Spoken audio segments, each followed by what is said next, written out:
Hello, I hope uko mumeze neza. Mfashe ubu buryo bwo gufata selfie muri video kugira ngo mbereke uko batera igipimo. Uyu ni umwitozo mugomba kujya mukora buri gihe kugeza igihe mubifatiye.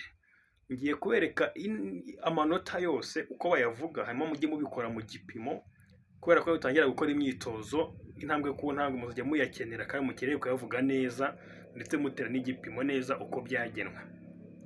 Igipimo ngiye gukoresha bakita 2x4 cyangwa décare mu gifaransa. Twagiye. Igipimo buri gihe gihera ku mutwe, birumvikana. Ubwo iyo manuye gutya aba ari ta nkuko twabyize, nazamura gutya nayo akaba ari ta, kandi décare igizwe na ta ebyiri. Ubwo ngize ngo paf, ubwo mba nkoze ta ebyiri, ubwo mba nkozemo ntwari zingahe ebyiri. Hanyuma ubwo décare nibwo iba yuzuye. Décare cyangwa 2x4 ubwo ni ta, ubwo ni 2x4 nkoze. Hanyuma nkahita nkomereza ko rero aribyo ngiye kubereka. Nk'urugero tugiye gurimba amanota: do, re, mi, fa, sol, la, si, do. Muri kubibona. Reka note yamanuke turebe.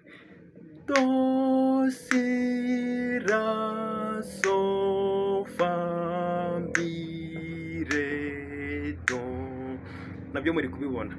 Hanyuma reka noneho tubifatanye.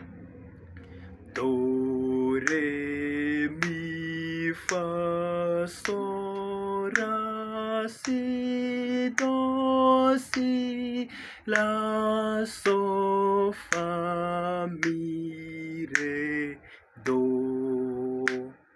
Kubera iki ndangirije umwitozo noneho nkawurangiza hano hejuru? Nuko buri gihe igipimo gitangira hano hejuru akaba niho kigira gute kirangirira.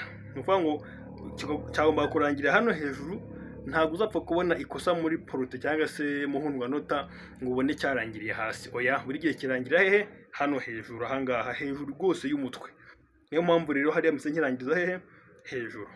Ubwo rero aho ni ku gipimo. Mwakoze gukurikira rwose. Reka dukomeze no